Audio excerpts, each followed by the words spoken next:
Shelby, thank you for coming on the show. Thank you for having me. Now, Shelby, you've devoted many years of your career to Ukraine, and I wanted to ask you about the latest situation in Ukraine, which looks quite challenging. The Russians have been incessantly bombing the country. We see reports of widespread energy and electricity blackouts. Can you tell us something about what the state of play is in Ukraine right now?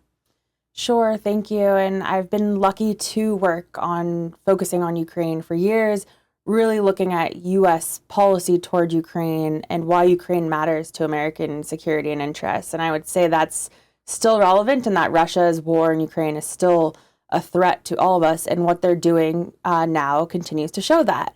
And so you mentioned the energy situation. It is brutal right now. Russia has been attacking the energy infrastructure throughout the full-scale invasion, but they're escalating right now with a combination of the worst temperatures, the worst freeze in Ukraine since the beginning of the full-scale invasion. So we've seen freezing temperatures throughout the country, and then just an increase in the number of missile and drone attacks in the hundreds some nights, and largely focusing on the urban centers. So Kyiv is under brutal assault right now. You've got millions of people around Ukraine that the energy infrastructure for them has been hit. So they're without heat in, the low digits of temperatures. Kyiv has massive apartment buildings. So people are living on, the 20th floor without electricity, without heat, without water.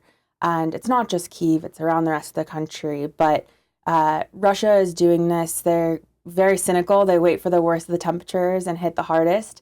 And you see the humanitarian impact. There's risks of hypothermia. There's disruption of essential services. So the most vulnerable people are suffering. But they're doing this while diplomatic talks continue. And speculation about if Russia is ready for peace, they show no sign of that. They show no sign of easing up on their attacks. And they continue their terror tactics against Ukraine. Now tell me, why is Mr. Putin in such an unaccommodating mode? Is it because he thinks he can conquer the entire country, or he thinks time is on his side for the negotiations? What's your assessment? I would say all of the above, and I would say it's not a mode. I would say it's him. This is how he is. These are his goals. He doesn't hide it. He's been saying this for years.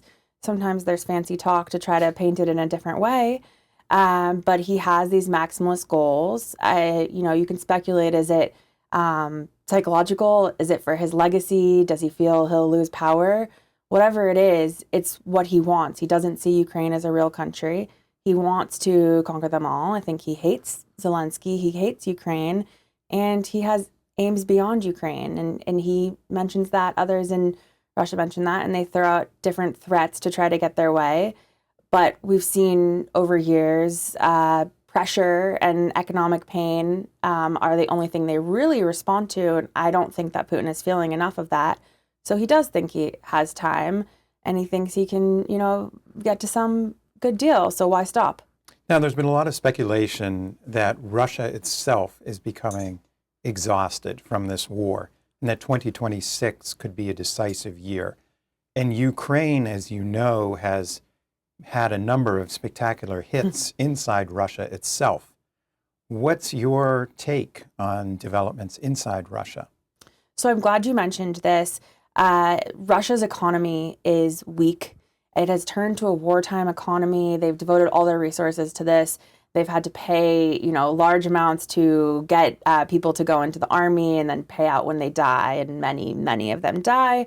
And so it's not strong, but they also cook the numbers. So we don't know the exact data, but they're in a weak economic moment, and Ukraine is making that hurt more for them with their attacks.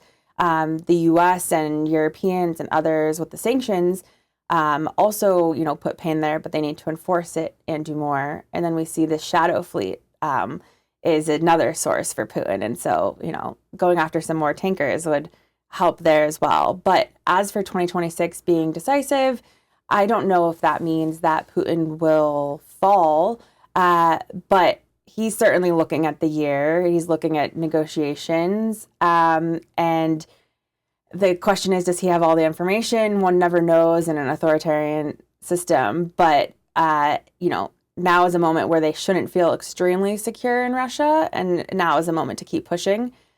President Trump's unpredictability could be another thing that could worry Putin. Venezuela, Putin is losing some allies around the world as well. So I think the pain should keep going on them.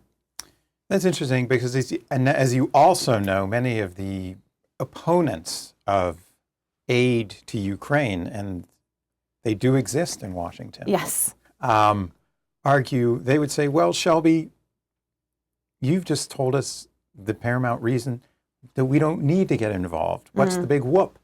Russia is flat on its back. All this talk about invading the Baltic states is hooey, and we can just sit back and let the Europeans deal with this. It's a great point, and those critics and opponents are certainly around. And, there's a lot at stake with Russia in Ukraine. I think international law and the international order should still matter, and they're violating international law.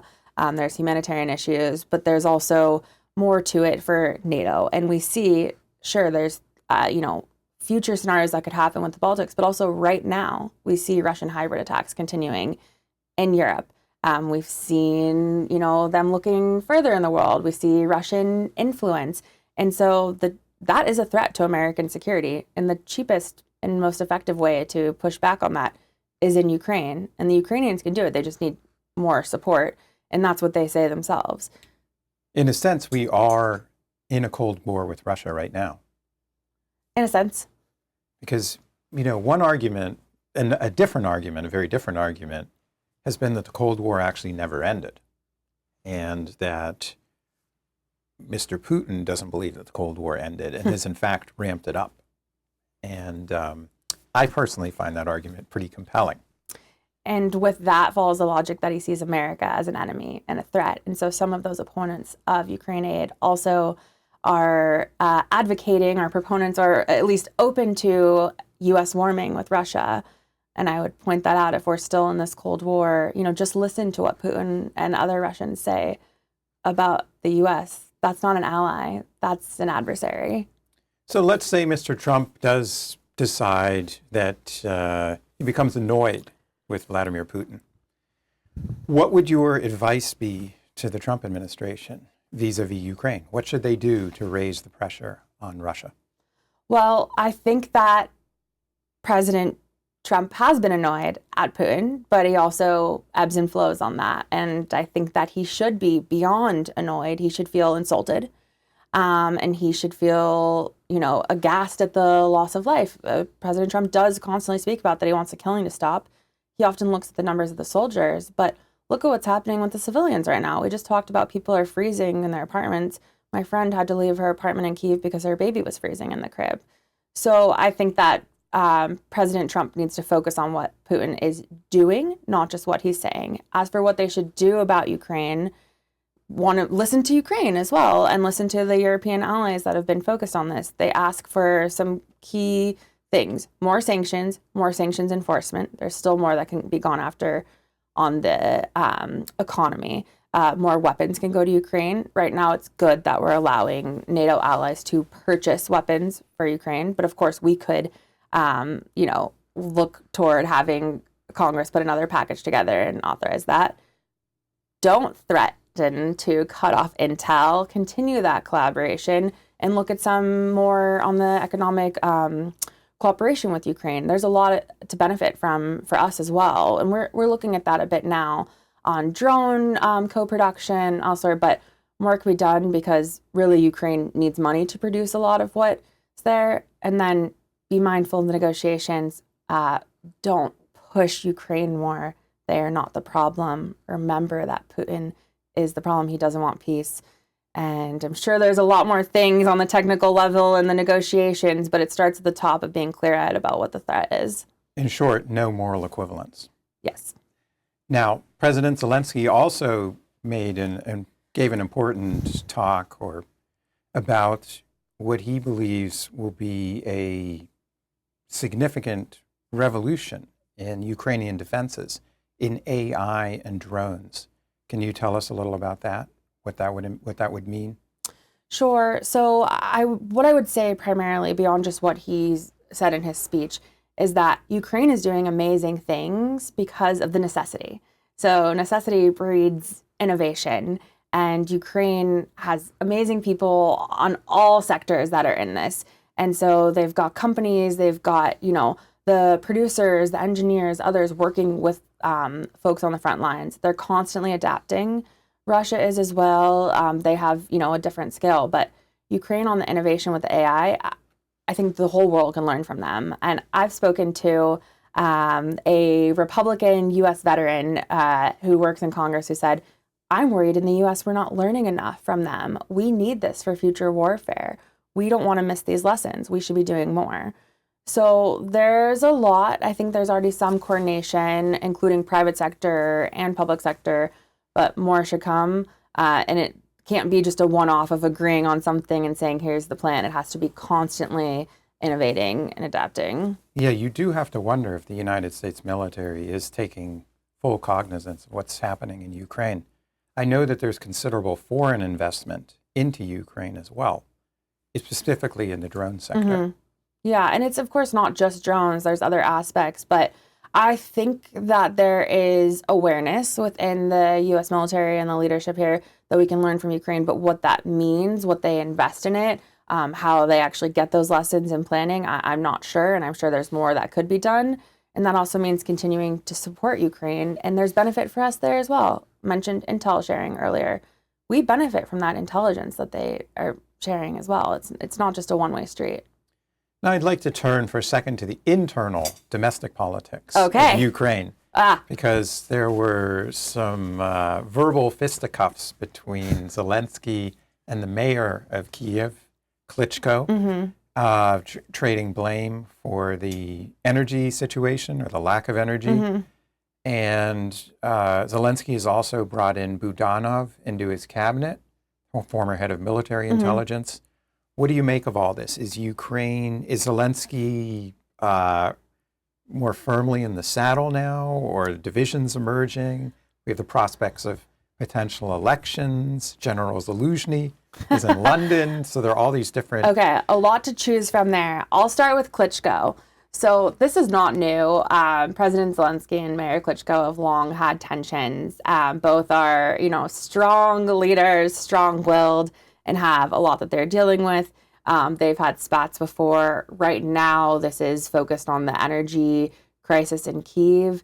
Of course, the ultimate blame is on the Russians, but there are questions on, the level of preparedness, the responsiveness, and the situation is quite rough in Kyiv. And I think that does require looking at local leadership. That said, President Zelensky's control and in the saddle overall, I don't think that's ever been in doubt. He made some smart changes recently in the government. It was time for some personnel moves, and you mentioned Budanov. Budanov is well respected. He did amazing things in his last position. He's smart. I think it's good that he's getting involved in the negotiations. He certainly understands the Russians, and I think and I hope that there's respect on the American side for all that he does. I think they're restructuring a bit how the positions worked. But the chief of staff to President Zelensky is powerful, is important. And right now, I think the key focus is these diplomatic talks, U.S. engagement. As for elections, that's been being speculated about in Ukraine for years at this point. What I hear primarily still from opposition and civil society is that, of course, we want elections at some point. We're a democracy. We feel very strong. People are kind of getting ready, but they don't want them yet, because they don't think it can be, safe yet, fair yet.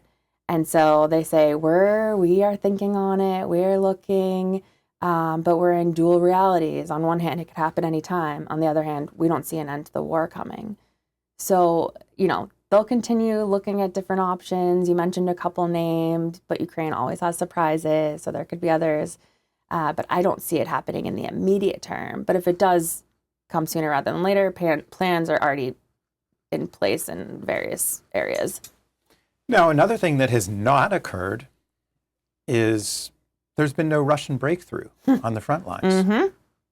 That's quite telling, isn't it? That this war that the Ukrainians are actually, given their resources, doing extremely well. I'm glad you mentioned that. It relates to when we were talking about the Russian economy's weakness as well. Russia loves to portray themselves as this great power, this great strength. It's undeniable that they will conquer. Well, their special military operation was supposed to take, 3 days? Didn't happen. Zelensky's still in power. The government hasn't been toppled. They haven't taken the areas they said they're going to take. But they're demanding, territorial concessions and negotiations for areas they militarily have not been able to take. So this great power is losing huge amounts of people, putting tons of resources into it, and Ukraine is still pushing them back. But people sometimes are misled to think that Russia is winning on the battlefield, and they're not. Ukraine isn't massively beating them back. I'm not going to say that. But, Russia is not doing so well. The point I think is what I gleaned during my recent trip was that the Ukrainians have an incredible advantage in the sense that one drone operator can take out 200 Russian soldiers. Mm-hmm. I mean, it seems to me that a stalemate is in many ways a win for the Ukrainians because the Russians cannot conduct this war in perpetuity. Yeah, I think that's a good point. And there's a lot to that. The Ukrainians, of course, have less people, but they also put more care on their people because of their, values, but also they need those people for their society. That's not the Russian ethos for various reasons as well. Ukrainians are very savvy. They're doing massive damage with cheap drones. And so they can keep that up to a certain extent. Russians are also using the drones, and that can be brutal, but, we're seeing these evolve, and it is a bit of a stalemate to a certain extent, but we also see sometimes Ukrainians inch forward and take areas. Sometimes the Russians do a little bit as well, but they also lose areas. Yeah, and since the Russians are the aggressor, they're not defending their homeland. No. I mean, they are, in a sense, the British redcoats, right? I mean, yeah. So it becomes demoralizing, yeah. I think. Yeah. And apart from the fact that they have these meat grinder tactics. And one thing that's interesting as well is people often speculate about the Ukrainian morale, especially on the front lines. And so I was recently speaking with two different folks, one Ukrainian, one American, who were on the front lines. And they said their morale is actually pretty good. They're cold. They're angry. They want to rotate home. They want to be with their families, but they know what they're defending. They follow the diplomatic talk a little bit, but they're all clear-eyed. They don't trust anything Russia says. They see themselves as the best defense of their country until, they're in, a lasting ceasefire that's being monitored, or they're in NATO or some, peace comes, but they're not giving up. And their morale stands pretty strong is what I'm hearing.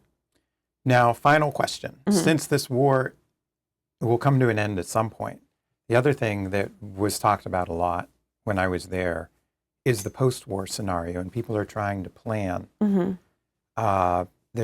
One thing that's very important for Ukraine is to try and lure back the millions of people who have fled to Poland, Germany, and obviously, to some extent, those countries are eager to have them return to Ukraine as well. Mm-hmm. So I think the Poles have prospered from the presence of Ukrainians economically. Mm-hmm. How do you see the post-war future of Ukraine? Do you think, given the kind of entrepreneurial dynamism that we've already seen during the war, does that bode well for the future of Ukraine? I think so. I think a lot of it depends on what the end of the war looks like, and that's what Ukrainians are saying too, and Europeans. If you want people to return, they need to feel that they're returning to a stable situation that won't change with Russia invading in 2 years, especially if they have kids and they're bringing their kids back. If you have teenagers who are going to be of army age, if you're trying to have a business. So that needs some real version of security that they feel. And that's a very important point because that's why you can't have these meaningless negotiations, right? You need some kind of security guarantees that actually guarantee something and aren't just paper promises. Yeah. And I mean, economically, there's a lot of opportunity in Ukraine. There's a EU path for Ukraine. I am not going to speculate on timing. But there's a lot that the Ukrainians can contribute, and there's a lot that businesses that go into Ukraine can get out of being in Ukraine before they get into the EU. So that's something that others are looking at too. But there's also the physical reconstruction, the rebuilding their communities that have been entirely destroyed.